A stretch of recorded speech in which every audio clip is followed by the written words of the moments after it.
बाबर को, हुमायूं को जीवन दान दिया, ऐसा हमीद खान सेनापति, उसकी खूबसूरत लड़की हमीदा, वो सेनापति अकबर के कहने से युद्ध में गया और मारा गया। अकबर उस सुंदरी पर मोहित था। अकबर ने उस सुंदरी को प्रलोभन देकर व्यवस्था करके अपनी पटरानी बनाया, और तू अकबर की दिल की ताज बनेगी। जैसी वो खूबसूरत थी ऐसी वे खूब कवित्री भी थी। हमीदा का नाम रखा गया ताज, अकबर के दिल की ताज। लोग उसे ताज कहने लगे, कुटुंब के लोग इधर उधर के। उस ताज का भी जो ताजों का ताज है, शाहों का शाह है, ऐसे परमेश्वर में रमण करने वाले, संत के चरणों में जाने वाली बीरबल की बेटी का संग मिल गया उसको। अच्छी सहेलियों का संग मिलने से बहनों में अच्छे गुण जो छुपे हैं वे विकसित हो जाते हैं, और हल्की सहेलियों का, हल्के विचारों वाली फ्रेंडशिप का संग मिलने से देवियां डिस्को करने जैसे अधम कर्म पे उतर आती। जयराम जी बोलना पड़ेगा। जो लोग अपने को बड़ा मानते हैं और डिस्को करना एक सुधरे हुए आदमी की पहचान समझते हैं, वे लोग बहुत भारी गलती में हैं। किसी सज्जन को किसी ने कहा कि हम तो शादी विवाह करेंगे, लेकिन हमें तो मॉडर्न लड़की चाहिए। मॉडर्न लड़की का मतलब क्या? कि बॉय कट कटिंग कराए, पफ पाउडर लाली लिपस्टिक लगाए और बेशर्म होकर क्लबों में नाचती रहे, इसको मॉडर्न बोलते हैं। हद हो गई समझदारी की। ये समझदारी है कि बेवकूफ़ी है? कलयुग ने खोपड़ी पर कब्जा कर लिया। सो संगति जरी जाए जिसमें कथा नहीं राम की, बिन खेती के बाहर किस काम की। तुलसीदास कहते हैं, जरहूं सो संपत्ति सदन सुख। वह संपत्ति जल जाए जो हमें क्लबों में और पाप के घोर नरकों में ले जा रही। जरहूं सो संपत्ति सदन सुख, सुहृद मातु पितु भाई। ऐसे चाहे माता पिता और भाई भी हो जो हमें पाप के तरफ ले जाते हैं, ऐसे संबंध हमारे जल जाएं। जरहूं सो संपत्ति सदन सुख, सुहृद मातु पितु भाई। सन्मुख होत जो राम पद करे न सहर्ष सहाय। जो भगवान के सन्मुख होने में जो सहर्ष सहाय नहीं करते, लेकिन वहां से रोककर हमको क्लबों में ले जाते हैं, हमको शराब कबाब में ले जाते हैं, हमको नारकी योनियों के हाईवे पर ले जाते हैं, ऐसे चाहे माता हो, पिता हो, पति हो, पत्नी हो, दोस्त हो, ऐसे संबंध हमारे जल जाओ जल्दी। जरहूं सो संपत्ति सदन सुख, सुहृद मातु पितु भाई। सन्मुख होत जो राम पद करे न सहर्ष सहाय। जो सहर्ष सहाय नहीं करते हैं, ऐसे चाहे अकबर हो चाहे और कोई हो, उनकी दोस्ती ताज को अब खटकने लगी। ताज को मित्रता मिली बीरबल की बेटी की और उसकी सहेली की।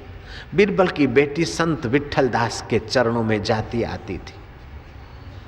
संत विट्ठल दास की एक कथा का, सत्संग का उसके चित्त पर गहरा असर था, और संत विट्ठल दास का आत्मिक बल और योग सामर्थ्य भी उससे छुपा न था। वो सहेलियां बेगम को, ताज को संत विट्ठल दास की महिमा सुनाती, गुरु की महिमा सुनाती और गुरु के द्वारा भगवत चर्चा सुनाती। वह ललिता और लीलावती, शोभावती अपने सतगुरु के ज्ञान को और सतगुरु के कुछ दैविक अनुभवों को ताज के आगे कहती। ताज के हृदय में श्रद्धा जगी।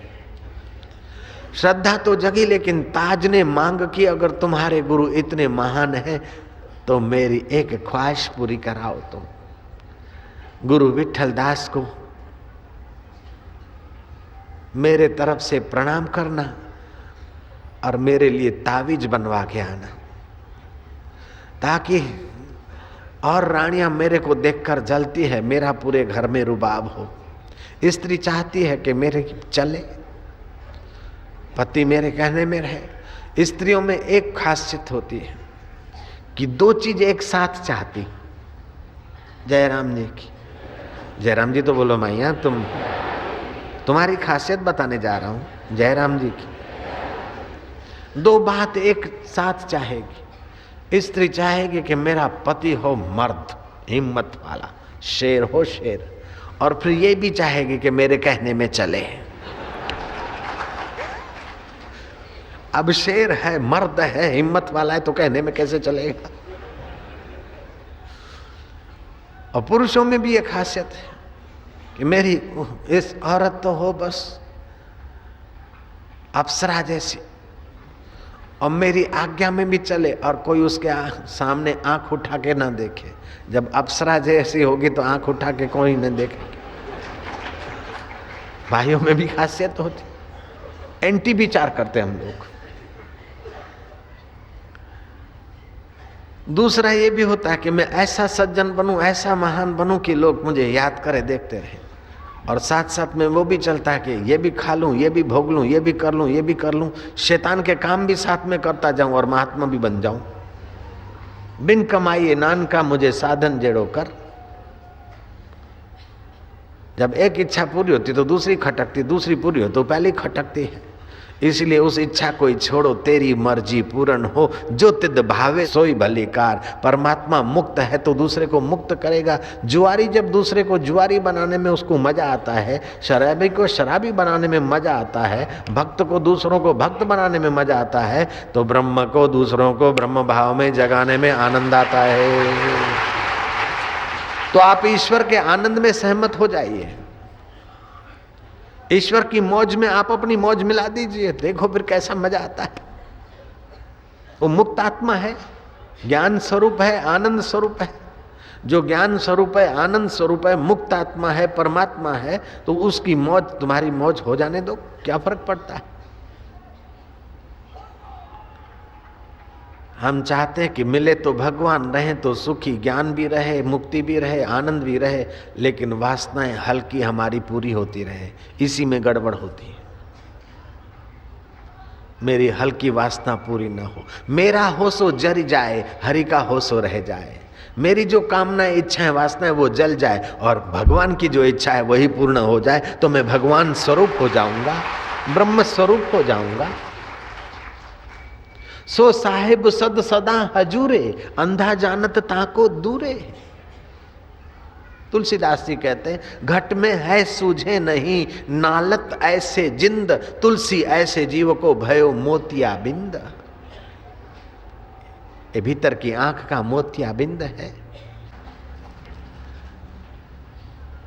ताज को सत्संग नहीं था, केवल सत्संग सुनने वालों का संग था कि अकबर मेरे कहने में चले, और रानियां मेरे पर जो झलती है उनको मैं ठीक करने में सफल हो जाऊं। ऐसा कोई तावीज ले आओ कि पिया मेरे वश हो जाए। शोभावती ने अपने गुरु को प्रार्थना की और गुरु ने उठाकर एक तावीज बनाकर दे डाला। संत विठलदास कोई टूना फूना टोटका वाले नहीं थे। कन्या मन्या कुर्र, तुम हमारे चेले, हम तुम्हारे गुर्र। दक्षिणा धर्र, तू चाहे तर चाहे मर्र। अला बांधू, बला बांधू, भूत बांधू, प्रेत बांधू, डाकिनी बांधू, चाकिनी बांधू, उसमें के नहीं थे। उन्होंने तो हरिरस पाने के रास्ते की यात्रा की हुई थी। देखा कि एक मुसलमान महिला जब श्रद्धा रख के तावीज मंगाती है, अपना धंधा तो नहीं लेकिन कर लो धंधा, तावीज बनाकर दे दिया। अब एक स्त्री और स्त्रियों से कैसे छुपा सकती है गले में तावीज, किस बात का है। और रानियां खोज लगाते लगाते इस नतीजे पे पहुंच गई कि अकबर को वश करने के लिए तावीज पहना है। अब तो सब रानियों ने जोर मारा अकबर को बहकाने में। उनको तो एक इशू मिल गया, एक निमित्त मिल गया।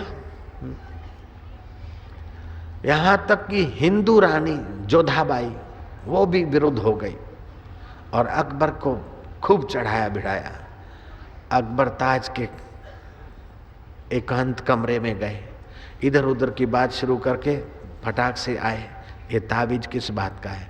उसने बोला ये ना पूछो, मेरी पर्सनल बात है। बोले नहीं। हाँ ना करते अकबर ने बलपूर्वक ताज के गले से वो ताबीज खींच लिया। ताबीज खोला, और ताबीज खोला तो ताबीज में कुछ लिखा हुआ होता है, चिट्ठी। ताबीज खोला और पढ़ा, चिट्ठ पढ़े तो उसमें गजब की बात लिखी थी।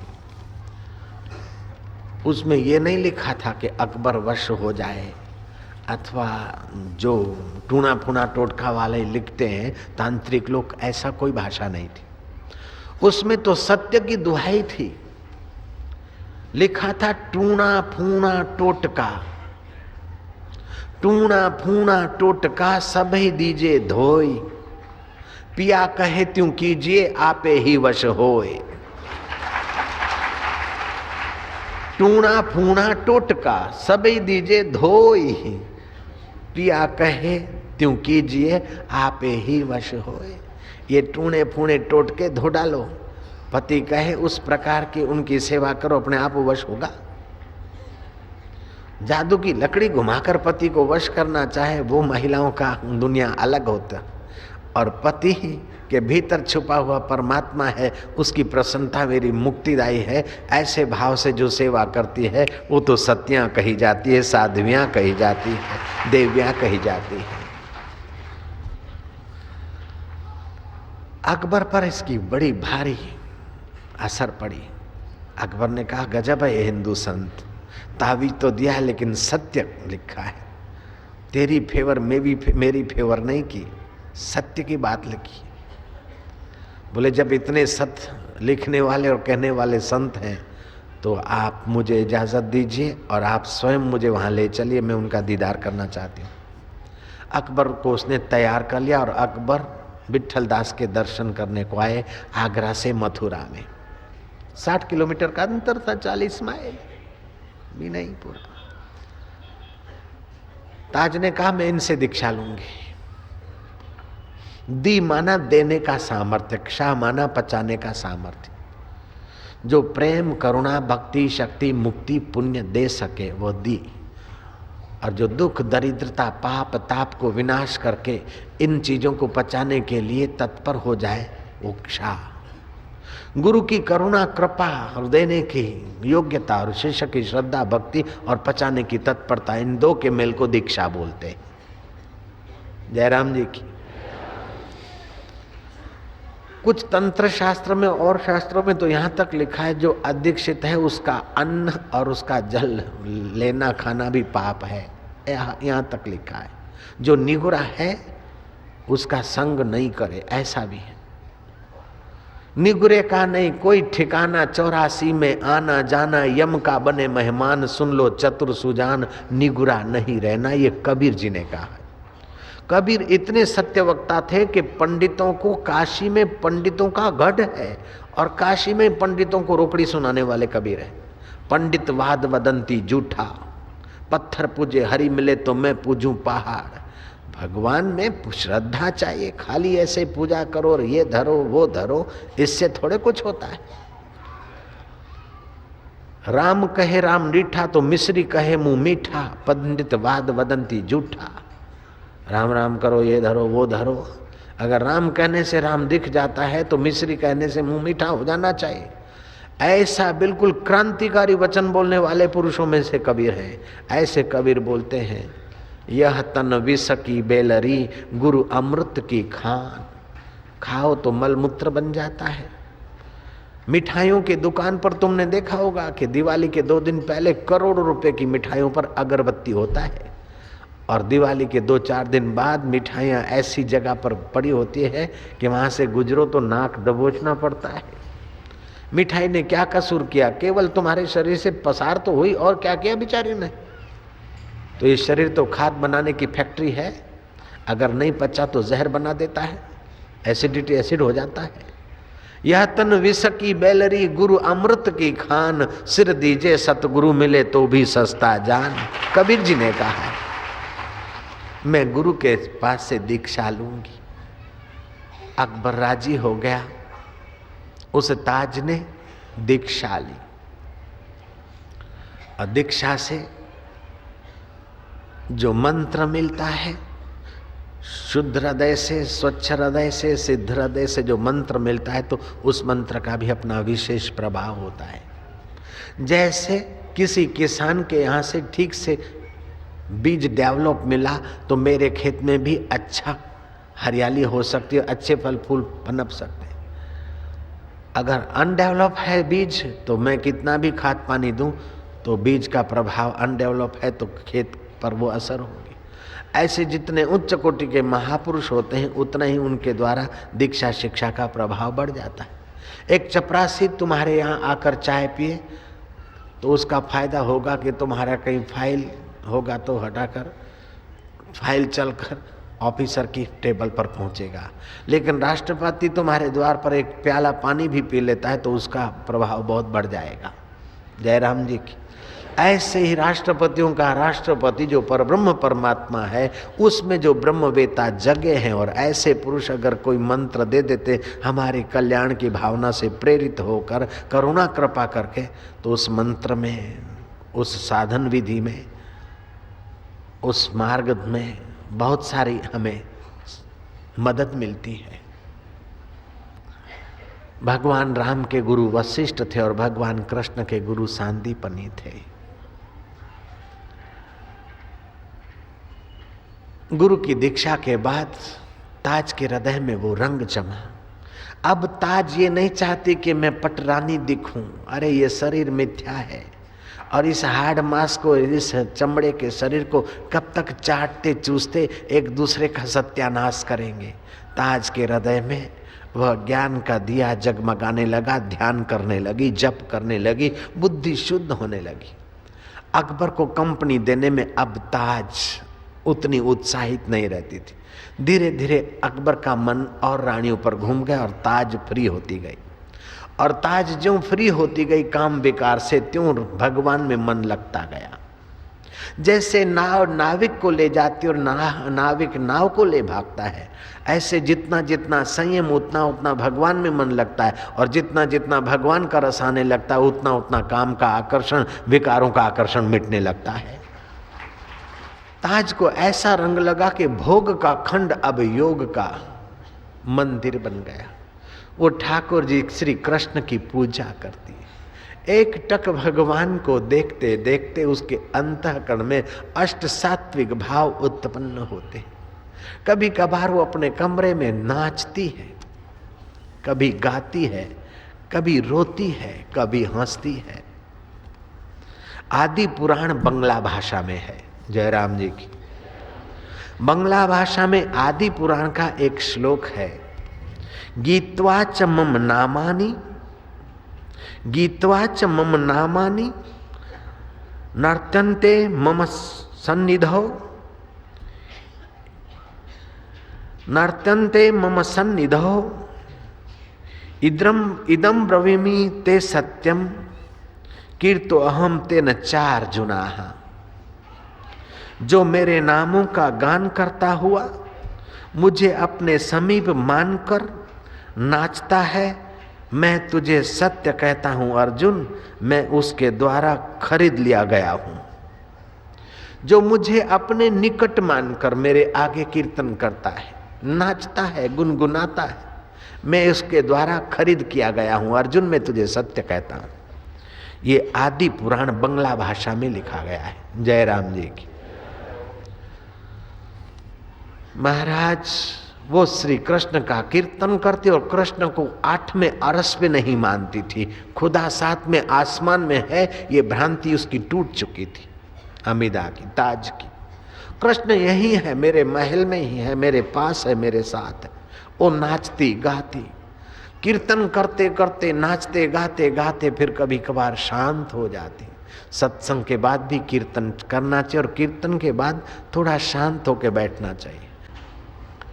ताज को ऐसा रंग लगा कि महाराज उसका कीर्तन के बाद शांत होना, गुरु विठल दास ने जो बताया, ऐसे साधना करते करते उसका मूलाधार स्वाधिष्ठान केंद्र खुला।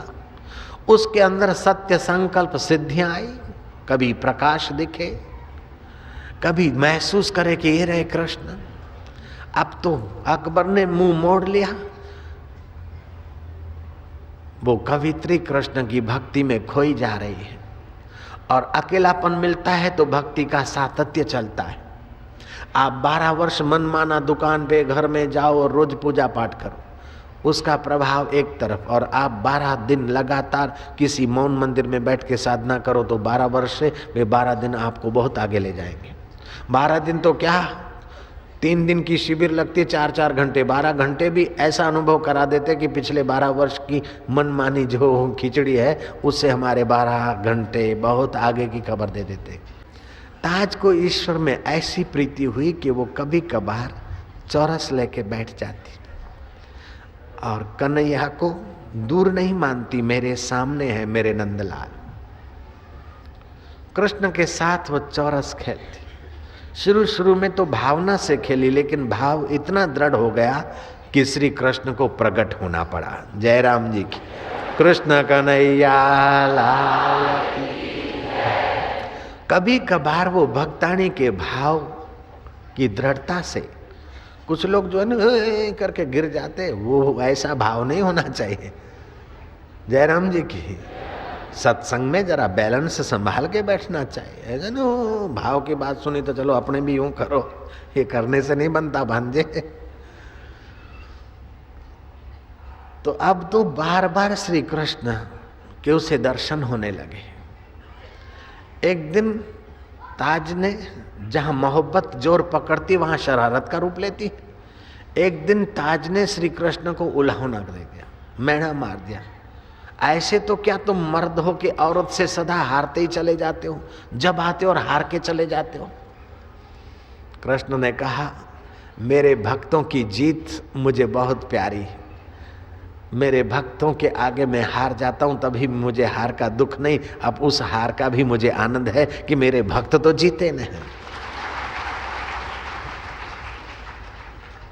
अपना वचन मिथ्या कर लेते हैं और भीष्म का वचन सत्य करने में उन्हें संकोच नहीं होता, तो ताज के आगे कभी कभार हारने में उन्हें क्या फिक्र है।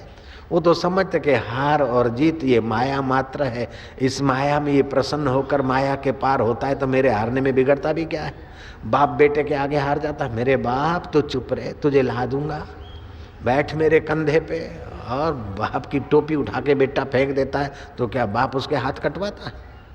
नहीं, प्यार करता है, दुलार करता है, बच्चा है। ऐसे ही भगवान भी समझते कि चलो ताज है, मुसलमानों के माहौल से मेरे रास्ते चली तो जरा लिफ्ट दे दी कन्हैया ने। ताज और कृष्ण की गुफ्तगू आवाज अकबर सीआईडी करने को आया था, उसने सुना कि कोई मर्द का आवाज भी है। अकबर को जो बहकाया गया उसमें एक प्रमाण मिल गया। अकबर ने जोरों से दरवाजा ठोका। ताज उठी और दरवाजा खोला। अकबर ने कहा कि क्या स्त्री जात को इतनी छूटछाट का फल ये कि किसी पराये मर्द के साथ तू कमरा बंद करके कुछ का कुछ बोलती रहे और खेलती रहे, ये कभी बर्दाश्त नहीं होगा। तब ताज ने कहा, कोई पर पुरुष नहीं था, प्राणी मात्र का जो पुरुष है वह एक ही पुरुष परमात्मा था, श्री कृष्ण थे। बोले हैं? बोले हाँ। अभी तो दिखते नहीं हैं। बोले ऐसी निगाह लाओ, ऐसी भक्ति जगाओ तो वो प्रकट हो जाएंगे। वो तो जल में थल में सब जगह है। लकड़ी में आग नहीं दिखती है जहाँ पना, तो क्या आग नहीं है क्या लकड़ी में? तिल्लों में तेल नहीं दिखता है तो क्या तिल्लों में तेल गायब हो गया? चकमक में आग नहीं दिखती है तो क्या चकमक में आग नहीं है? इंसान में उसका रूह आंखों से नहीं दिखता है तो क्या वो रूह बिना का है? ऐसे ये जगत में अल्लाह या भगवान कृष्ण नहीं दिखते तो जगत भगवान या अल्लाह बिना का नहीं है। जहाँ पना गुस्ताखी माफ हो। बोले नहीं, इसका कोई ज्वलंत प्रमाण। बोले आप ही अपनी भावना से, अपने यकीन से प्रार्थना करो, मेरे कन्हैया आपको पर्चा देंगे। अकबर ने कहा, अगर ताज की भक्ति सच्ची है और तू भक्तों का भगवान है तो मेरे कृष्ण ये बुझा हुआ चिराग जल जाए, इतनी रहमत कर दे। बुझा हुआ चिराग जल गया और अकबर का सिर झुक गया। कृष्ण कन्हैया लाल की जय। महाराज फिर तो ताज के अंतःकरण में सचमुच वो ताजों का ताज, अंतर आत्मा का सुख उभरता गया। कई कविताएं बनाई उसने श्री कृष्ण की भक्ति में। एक छोटी सी कविता का जरा सा नमूना सुन लेना। ताज की कविता। ताज लिखती है, सुनो दिल जानी मेरे दिल की कहानी। सुनो दिल जानी मेरे दिल की कहानी, तुम हस्त बिकानी बदनामी भी सहूंगी मैं। शुरू शुरू में तो लोग बदनामी कर रहे थे कि क्या मुसलमान होकर कृष्ण कृष्ण कर रही है, कुछ के कुछ लांछन लगा रहे थे। सुनो मेरे दिल जानी मेरे दिल की कहानी, तुम हस्त ही बिकानी बदनामी भी सहूंगी मैं। देव पूजा ठानी और नमाज हूं भुलानी। हे देव तेरी पूजा ठान ली मैंने, नमाज को भुला दिया। देव पूजा ठानी और नमाज हूं भुलानी, तजे कलमा कुरानी गुण तेरे गाऊंगी मैं। कलमा और कुरान मैंने छोड़ दिया, अब तो तेरे गुण गा रहे हूं कृष्ण। देव पूजा ठानी और नमाज हूं भुलानी, तजे कलमा कुरानी गुण तेरे गाऊंगी मैं। सांवला सलोना सिर ताज गिरकुल तहा दिए है, तेरे नेह दाग में निदाह हो रहूंगी मैं। नंद के कुमार कुर्बान तेरी सूरत पर, हूं तो तुर्कानी लेकिन अब हिंदुआनी कहलाऊंगी मैं। हूं तो तुर्कानी हिंदुआनी कहलाऊंगी। जिसको भक्ति का सुख मिल गया, जिसको मनुष्य जीवन की महत्ता समझ में आ गई, ऐसे संत तुलसीदास जी कहते हैं कि वो भवन व मित्र व कुटुंब व कबीला, वह मान व प्रतिष्ठा, वो मैं और तू भले जर जाए, सो संगति जर जाए जा में कथा नहीं राम की, बिन खेती के बाढ़ किस काम की। जरऊं सो संपत्ति सदन सुख, सुहृद मात पितु भाई, सन्मुख होत जो राम पद करे न सहर्ष सहाई। जो सुख कर्म धर्म जरि जाऊं, सो सुख कर्म धर्म जरि जाऊं, जह न राम पद पंकज भाऊं। जोग कुजोग ज्ञान अज्ञानू, जह नहीं राम प्रेम प्रधानु। जहाँ भगवत प्रेम की प्रधानता नहीं, वह ज्ञान अज्ञान है, वो संपदा विपदा है, वह जोग कुजोग है, और वह मित्र शत्रु है जो भगवान के रास्ते जाने में रोक टोक करता है और भोग विलास में और क्लबों में घसीटता है। दिखता तो मित्र है लेकिन गहरे नरकों में ले जाता है। ऐसे मित्रों से 9 गज हम दूर रहेंगे, हमें कोई फर्क नहीं पड़ता है। हमें तो मॉडर्न लड़की चाहिए, सत्यानाश हो जाएगा थोड़े वर्षों में। लड़की ऐसी हो कि पति में परमात्मा देखने का ज्ञान उसके माँ बाप ने भरा हो। जयराम जी की। लड़की ऐसी हो जिसका मुक्तिदायी लक्ष्य हो। लड़की ऐसी हो कि 50 लोफरों के बीच भी जाए तो अपने शील की रक्षा करने में सक्षम हो। इसका नाम है पहचान। ऐसा नहीं कि क्लबों में नाचती रहे और पति बदलती रहे, आदमी बदलती रहे और बोले समान हक मिल गया। क्या सत्यानाश हुआ? समान हक है। नारी के शील के साथ खिलवाड़, नारी की महत्ता के साथ खिलवाड़, नारी के ओज और तेज के साथ खिलवाड़ करके बोलते नारी आज़ादी। ये तो नारी के साथ धोखा है, नीरा धोखा है। जयराम जी बोलना पड़ेगा। नारी स्वतंत्र तो ये कि स्व के तंत्र रहे नारी, आत्म सुख में डट जाए, जग जाए, इसका नाम है। उस रास्ते चलाना चाहिए बेचारियों को भोली भाली नारियों को, बेचारियों को भोग की एक कठपुतली बनाकर बोले मेरे को कंपनी देगी, क्लबों में चलेगी तो लड़की हम पसंद करते। नारायण हरि नारायण हरि नारायण।